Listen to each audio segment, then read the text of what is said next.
Vanita was 20 years old, a twin, but not treated like one. She lived in a small house with her mother and twin sister, Venice. Their father had died many years ago, and since then everything changed. Her mother, Maria, was no longer the woman she used to be. She became bitter, angry, and full of complaints, but even in her bitterness, she had love. Only for Venice had learned how to survive by using her beauty. She went out with different men and always returned home with money, perfumes, and food. Her mother praised her, saying, "You're a smart girl, you know how to make life easier." But Vanita, she refused to live that kind of life. She wanted to go to school and become a nurse. She wanted to help the sick, not sell her body. Because of this, her mother hated her. Every day, you sit here like a log of wood. You want to go to school, but who will pay for you? Your mates are making money while you're dreaming. Maria shouted at her almost every day. The truth was that Vanita and Venice were both not in school. They had finished secondary school 2 years ago and were still struggling to gather money for college. But Venice had given up and decided to follow man. Vanita held on to her dream. One hot afternoon, Maria walked into the small house, her voice as sharp as a knife. "Vanita, take that basket and go to the farm. Bring back yams. Do you want us to die of hunger?" Vanita had just returned from fetching water. Her legs were sore and her back ached, but she knew better than to complain. "Yes, Ma," she said quietly and picked up the old basket. She walked slowly along the narrow bush path, wiping sweat from her forehead. The sun was hot and the ground was dry. Her heart was heavy. Her whole body was tired. Then suddenly she heard something. It was a soft groan, like someone was in pain. She paused. Her eyes scanned the bush beside the path. The sound came again. Curious and afraid, she stepped closer and gently pushed some branches aside. Her heart stopped for a second. A man was lying there, unconscious, dirty and bleeding. His clothes were torn and his face was bruised. He looked like he hadn't eaten in days. "Jesus," Vanita whispered, dropping her basket. She knelt beside him. "Sir, can you hear me?" No response. She touched his chest. He was still breathing, but very weak. He couldn't speak. His eyes were half open, but empty. Whoever he was dying. Vanita looked around. The bush was quiet. No one was in sight. She had no phone, no help. "I can't leave you here," she said to herself. With all the strength in her small body, she pulled his arm over her shoulder and started dragging him. It was not easy. She fell twice. Her knees were scratched. But she didn't stop. When she reached home, she checked carefully. Her mother and Venice were not yet back. She used the back door and pulled the man into her small room. She locked the door and laid him on her tiny foam mattress, and then she fetched water and gently cleaned his wounds. She tore a piece from her wrapper and wrapped the bleeding part of his arm. She poured a little water into his mouth. He coughed, but swallowed. "Who are you?" she whispered, sitting beside him. "Where did you come from?" The man didn't answer. He just lay there, eyes shut, breathing softly. She stared at him. He looked like someone important. His skin was soft. His hands were clean despite the wounds. As she covered him with her wrapper, she heard footsteps outside. Her heart skipped. Her mother and sister were back. Vanita quickly hid the water bowl and sat at the edge of the bed, pretending to sew her old skirt. The man remained quiet. She closed her eyes and whispered, "Please don't make a sound. Please don't die." Vanita sat quietly on the edge of her bed. The wounded man was lying beside her, still unconscious, covered with her wrapper. Her heart beat fast as she listened to the sound of her mother's slippers dragging across the dusty floor. "Vanita, you this witch, come out here now," her mother shouted from the kitchen. Vanita quickly stood up and stepped outside, trying not to show fear. Maria stood with her arms folded, eyes full of anger. "Where is my yam? Did you go to the farm or not?" Vanita swallowed hard. "Mummy, I was on my way, but some bad boys came out from the bush. They tried to kidnap me. I ran back home." Maria hissed loudly. "Story, you think I'm stupid? That mouth of yours will lead you into trouble one day. I'm telling the truth," Vanita said softly. "Shut up," Maria screamed. "Truth or lie, I didn't see yam. I didn't see you working. You will not eat in this house tonight. Go. And lick your lips." Vanita looked down. Her stomach was already empty, and now it would remain that way. "You think you are wise," her mother continued. "You're just like your useless father. Lazy people. Like father, like daughter." Vanita felt a sharp pain in her chest. She missed her father. He used to protect her from all this. But now even his name brought more insults. Marie pointed a long finger at her. "First thing tomorrow morning, you must go to that farm. I want a yam. And don't come back empty-handed. Do you hear me?" "Yes, Mom," Vanita replied quietly. hissed again and went into the kitchen, shouting for Venice. Venita slowly walked back to her room, tears filling her eyes. When she entered, the man was still lying there. His eyes were now half open. He looked at her weakly but didn't speak. "I told them you were not here," she whispered. "But tomorrow I have to go out again. Please, you must try and stay quiet. If they find you, I don't know what will happen." The man blinked once. Venita brought a small piece of leftover bread she'd hidden under her clothes earlier. She dipped it in water to make it soft, then placed it gently in his mouth. He chewed slowly, his lips trembled. You're safe now," she whispered. "I'll do my best for you, but you must not make any noise." That night, while Venice and her mother ate rice and laughed loudly in the sitting room, Venita stayed in her small room with the stranger, feeding him tiny pieces of bread and cleaning his wounds with water. Early the next morning, before the sun had fully risen, Venita quietly slipped out of bed. The man was still sleeping, his breathing now stronger. He touched his forehead gently. "No more fever." That made her smile a little. She whispered, "I'll be back soon. Please don't make a sound and don't try to leave." She carefully opened her door, checked that no one was nearby, and stepped outside.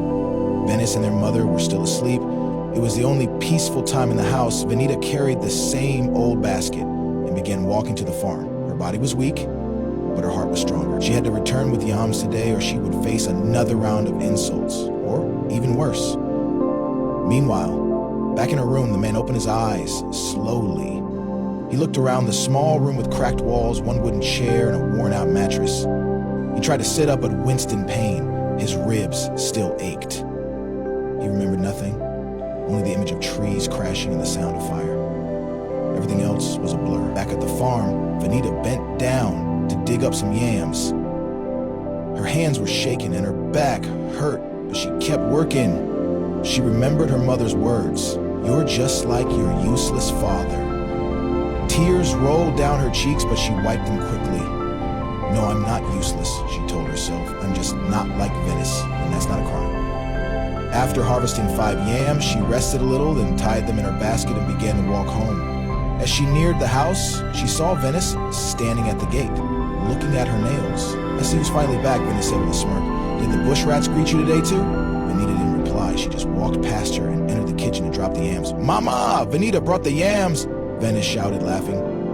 Their mother came out, tying her wrapper tightly. She looked at the yams and grunted. "Humph. At least today you didn't come back empty like your brain." Venita said nothing. "Go and sweep the compound after this, then wash the dishes and clean the toilet."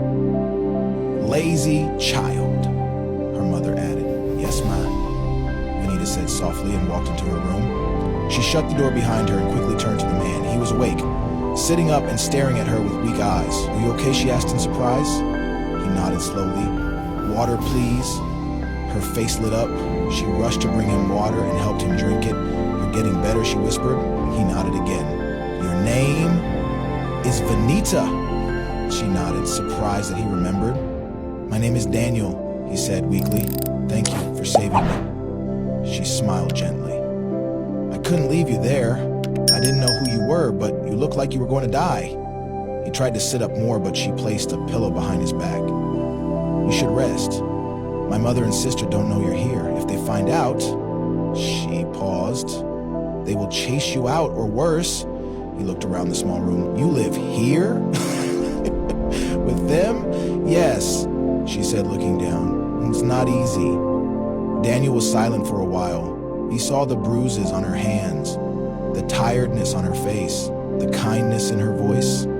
"You're different," he said softly. "Most people would walk away." Venita sat down beside the bed. "I'm not like most people. I know what pain feels like. That's why I can't ignore someone else's pain." Daniel looked at her and smiled. "I don't know who you are," she said gently, "but until you are strong again, this room is your home." 2 days passed. Venita was doing everything she could to hide Daniel and care for him. His strength was coming back, little by little. She made sure to keep her room locked whenever she stepped out. That morning, she told him, "I'm going to the market to buy food stuff. I'll be back soon. Please don't make any sound. I'll lock the door properly." Daniel nodded. "You be careful." She smiled, locked her door, and left. While she was away, her mother, Maria, sat outside peeling yam when she suddenly turned to Venice and said, "That Venita, She's always indoors these days. What is she hiding? Go and check that room. Venice stood up and walked to Vanita's door. She turned the handle, lock. She knocked once. No answer. She looked around, then went back to her mother. Mummy, the door's locked. I tried, but it didn't open. Maria wiped her hands on her wrapper and hissed. We should break it open. I don't trust that girl. She may be hiding something.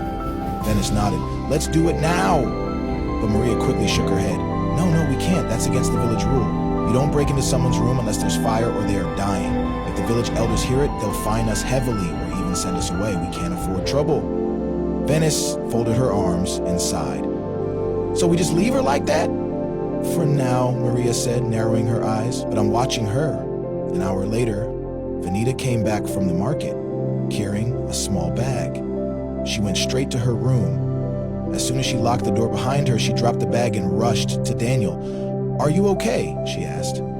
He nodded slowly. I'm fine, but something happened. She paused. What? While you were away, someone tried to open the door. I heard the handle move and they knocked too. Vanita's heart jumped. Did you hear the person's voice or see them? Daniel shook his head. Number I only heard movement, but I didn't speak. I stayed quiet. He breathed deeply in relief. That must have been Venice. Venice, he asked. My twin sister, she said. We look exactly alike, same height, same face, same voice. If she stood here, you wouldn't know who is who. Even our mother sometimes mixes us up. Daniel raised his brows, surprised. You're twins? She nodded. Yes. Why didn't you tell me? She gave a small smile. It wasn't important. Daniel looked into her eyes and said softly, You're full of surprises. Vanita sat beside him and handed him a cup of water. He took it, drank, then cleared his throat. Vanita, he began, now that I'm getting better and your family is beginning to suspect something, I think I should go early tomorrow morning. Her face changed. No, you can't go yet. What if you collapse again? He reached out and held her hand. You've done more than enough. You've saved my life, but I can't keep hiding here. It's risky for both of us. She lowered her eyes. So you leave? Yes, he said gently. But I promise you something. What? She whispered. I will come back for you. I like you so much, Vanita. You're not like other women I've met. You're kind. You're strong. You have a good heart. I'll come back with my family to reward you. And maybe more. Her eyes widened a little. She didn't know what to say. Daniel smiled. Please don't cry. This is not goodbye. It's just the beginning. She wiped her eyes with the back of her hand and nodded. Okay, she whispered. I'll wait. The night felt longer than usual. Vina didn't sleep much. She kept waking up to check on Daniel. He was resting peacefully, but her heart was not. She knew he would leave in the morning. Part of her wanted to stop him, but the other part knew he was right. Very early, before the first cock crowed, Daniel sat up. Vanita, who had been lying near the door, heard him and sat up quickly. It's time, he said softly. She nodded slowly, blinking back tears. I packed some dry bread and Gary in his nylon, she said, handing him a small bag. It's not much, but it can help till you find help. Oh, Daniel looked at her with grateful eyes. You've done more than enough. I'll never forget you, Vanita. She helped him stand up. He was stronger now, though he still limped. She opened the back door slowly, making sure no one saw them. Follow this small path straight. It will lead you to the main road, she whispered. Be careful, and please don't forget me. Daniel looked into her eyes, held her hand tightly, and said, I could never forget you. You're different, Vanita. I promise I'll return, and when I do, your life will never be the same again. She watched him walk slowly into the darkness until he disappeared behind the trees. Her chest ached, but she closed the door quietly and returned to her bed. She lay there, eyes wide open, wondering if she would ever see him again. By morning, everything in the house was as usual. Go and wash the bathroom, Maria shouted from the backyard. A lazy girl, you think your dreams will cook food? Venice added, laughing. Vanita didn't say a word. She obeyed every instruction, but her mind was not there. It was on the man who left before sunrise and the promise he made. Days passed, then weeks, but no word came from Daniel. She whispered, Where are you, Daniel? You said you'd come back. Unknown to Vanita, Daniel was battling for his life. The very morning he left her house, he didn't go far before he collapsed in the bush. His body was weak, his chest was tight, his head was hot. He tried to call for help, but his voice was gone. There was no one around. He closed his eyes, thinking that was the end, but a farmer walking home from his farm saw him lying on the ground. The farmer quickly called for help. A bike man came, and together they rushed Daniel to a nearby hospital in the city. At the hospital, the nurses ran to carry him inside. They put him on oxygen and took him into the emergency room. When the doctor finished examining him, he shook his head and said, "This man is lucky to still be alive." "Why?" the nurse asked. "He has internal bleeding," the doctor replied. "If he had not come when he did, he would have been gone by now." They rushed to work on him. He was given strong medicine, drips, and injections. For 2 days, he could not move. His eyes were closed most of the time. The pain was too much, but in his heart, he was still thinking about Vanita, the simple village girl who saved him. He remembered her soft voice, her gentle hands, and her quiet smile. He wanted to live, not just for himself, but to see her again. Every day, the doctor came to check on him. "You're getting stronger," the doctor said. "Just rest and eat well." Daniel nodded slowly. On the 4th day, while he was lying quietly on the bed, the door to his hospital room opened slowly. A tall, older man entered with worried eyes. It was Daniel's father. "Daniel!" he called softly. Daniel opened his eyes. Dead, his father rushed to his side and held his hand. "My son, we've been looking for you for days. No phone call, nothing. We were all so worried." Daniel's voice was weak. "It's a long story. Don't worry about that now," his father said, gently patting his chest. "Just focus on getting better." After a few moments of silence, Daniel spoke again. "Dad, there's something I need to tell you." "What is it?" his father asked, leaning closer. "Here's a girl. Her name is Vanita." "Vanita?" His father raised his eyebrows. "She saved me, found me in the bush, took me to her small room, fed me, cleaned my wounds, gave me water. She risked everything just to help a stranger." His father's eyes widened. "She did all that?" Daniel nodded slowly. "Yes, Dad, I want to go back and find her." His father held his hand tighter. "You have to get better first, my son. The doctor said you need 2 weeks for your body to heal well." "You almost died, Daniel. Please rest first. After that, we'll go and look for her. I promise." Daniel sighed. "Okay, Dad." Then he looked around and asked softly, "Where's Mom?" His father smiled. "She's fine." "I didn't want her to come here. Why?" "You know how emotional your mother is," his father said, chuckling. "She'll come here and start crying in front of everyone. We don't want that kind of drama here." Daniel smiled a little. "That woman is so dramatic." They both laughed quietly. Daniel felt warm inside, but he also knew something clearly now. As soon as he got better, he would go back for the girl who gave him a second chance at life. While Daniel was lying in a clean hospital bed, surrounded by nurses and love, Vanita was back home, still living like a stranger in her own house. Nothing had changed. Her mother was still shouting, her sister Venice was still bragging and laughing loudly about the money she made from men in the nearby town, and Vanita, she was still doing all the work. One morning, Maria called out from the kitchen.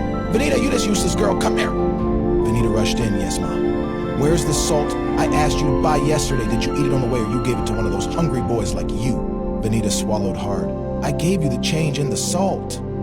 "It's in the black nylon in the corner," Maria hissed. "You lie too much, lazy, like your father." Venice walked in, chewing gum and laughing. Maybe her new friend ate the salt with her. We still don't know who she's been hiding in her room. Vanita's heart jumped. She quickly turned her face. Maria narrowed her eyes. "I've been thinking about that too. This girl has been acting strange since that day. She went to the farm and came back with no yam, and that time her door was locked." "I told you, Mama," Venny said. "She's hiding something. Maybe she's now seeing men too, but pretending to be holy." Vanita turned sharply. "That's not true. I'm not like you, Venice." Her mother's hand landed hard on her cheek. "You dare talk to your sister like that," Maria shouted. "I knew it. You're hiding something. Start talking now. Who was in your room that day?" Vanita held her cheek and stared at the ground. She couldn't tell him the truth. "I was just resting that day," she said softly. "I locked the door because I didn't want to be disturbed." Maria hissed again. "You think you're wise. No problem. From today, no more locking of doors in this house, you hear me?" "Yes, Mom." Vanita laughed and walked away. Vanita quickly wiped the tears from her eyes. She turned back to continue sweeping the floor. That night, as she lay on her mat, she looked up at the cracked ceiling. "God," she whispered, Please remember me. Please let Daniel be safe. Please let him come back. 2 weeks passed. Venita was back to her normal life, waking up early, doing all the housework, and pretending like everything was fine. Every time she fetched water or walked past the bush path, she remembered him. How she found him lying weak, how she hid him in her room, how he promised to come back. Still, no sign of him. It had been 3 weeks now. That afternoon, Venita went to visit her best friend, Stella. Stella lived 2 compounds away. They had been friends since childhood, but Venita had not gone to see her in a while. So you remember me today, Stella said. Venita smiled. I'm sorry, things have just been different. Stella looked at her closely. Tell me the truth. What's going on? Why haven't you been coming over? Venita looked around and leaned closer. Stella, if I tell you something, promise you won't shout. Stella raised her eyebrow. Now you're scaring me. Talk, please. Venita took a deep breath. I found a man. Stella's eyes widened. Wait, what? I saw a man in the bush, Venita continued. He was dying. I brought him home, hid him in my room for days, and took care of him. Stella's mouth fell open. Jesus, and you didn't tell me? Me, your best friend? I couldn't, Venita said softly. Everything happened so fast, and I was scared my mother and Venice would find out. Stella folded her arms. So this is why you stopped coming to my house. You were busy hiding men in your room. Venita, I thought you were different. Venita laughed and rolled her eyes. Shut up, you stupid girl. Who told you it's men I hid? I said men, not men. Stella burst into laughter. I was just joking. She moved closer. So, is he fine? Is he handsome? Venita smiled shyly. Yes, he's very handsome and kind. I really like him. Wait, like or love? Stella asked, teasing. Venita dropped her head.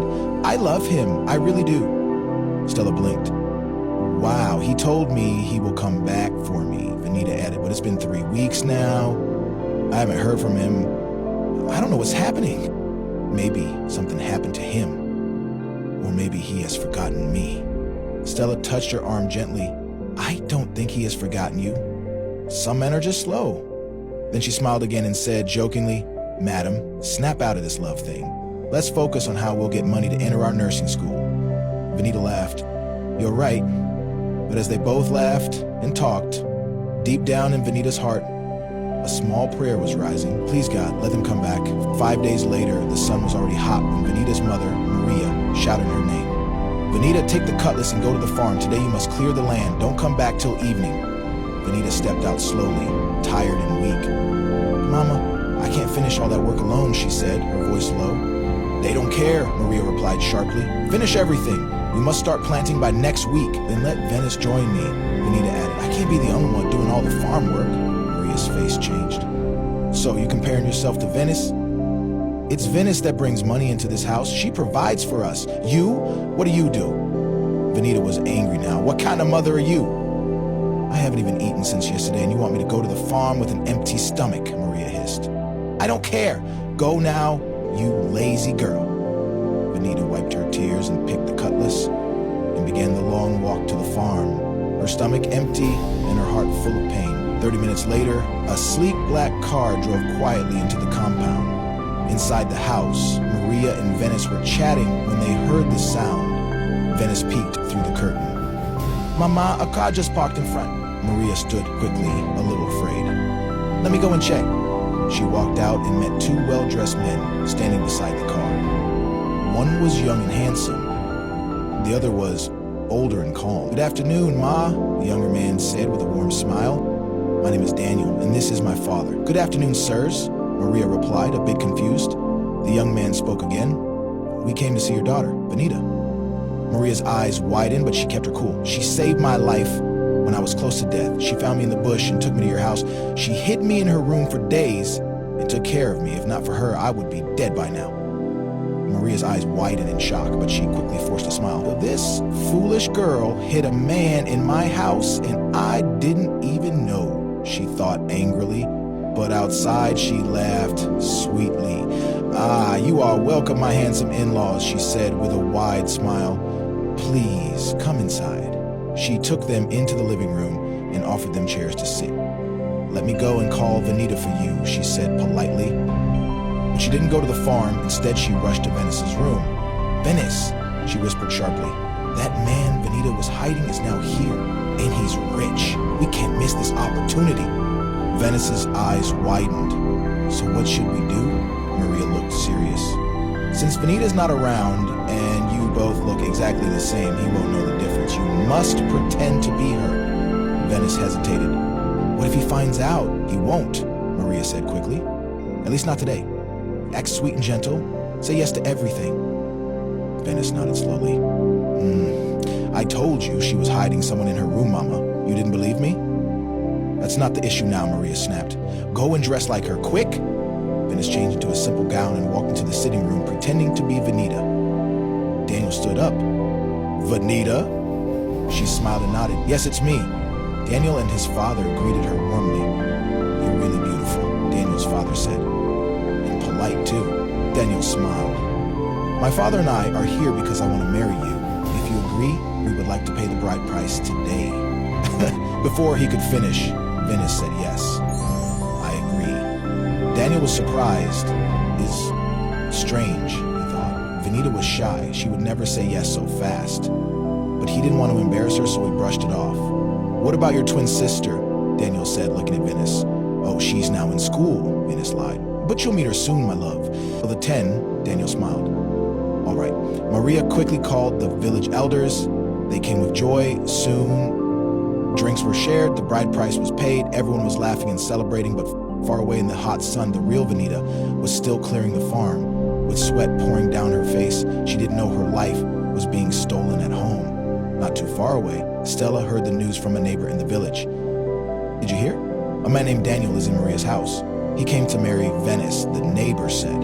Stella stopped walking. Wait, Daniel. Which Daniel? The rich one they said he came with his father? Stella's heart beat faster. Daniel. The same one Venita told me about. The one she hid in her room. She rushed straight to Maria's house. When she reached the gate, the noise and celebration had already started. She pulled Maria aside and asked, Mama, where is Venita? Maria smiled quickly. I don't know. What do you mean you don't know? Stella asked, frowning. Has she gone to the market or the farm? Maria looked away. I don't know where she went. She didn't want Stella to run to the farm and call Venita. Stella looked at her suspiciously. Are you hiding something? Why would I hide anything? Maria said, pretending to laugh. Stella walked away, angry and confused. Something is not right. Daniel is here, but they say he came to marry Venice. Are these people playing tricks? She turned and said to herself, I must find Venita before it's too late. As she walked faster, her feet suddenly stopped. Then she gasped and whispered, the farm. She turned sharply and ran as fast as she could through the narrow path that led to the farmland. Her slippers hit the dusty ground hard, her skirt flying in the wind, sweat rolling down her forehead. But she didn't stop. She knew that was the only place Venita would likely be. As she got closer, she saw a slim figure bending over with a hoe in hand, tired and covered in sweat. It was Venita. Venita, Stella shouted, panting heavily. Venita! Venita dropped the hoe and turned around. Stella, what happened? Why are you running? Stella grabbed her arm, breathing hard. It's Daniel. He's here. He came to your house. Venita's eyes widened. Daniel, he came back. Stella nodded. Yes, with his father. But your mother didn't call you. She told them you were home, then went to call Venice. I think Venice pretended to be you. Venita staggered back a little. What? I'm telling you the truth, Stella cried. They paid the bride price. There was a small ceremony. Everyone in the village is talking about it. Came straight here. Venita's chest tightened. No, it can't be true. Let's go, Stella said, pulling her. Maybe we can still catch them. They both ran back toward the village.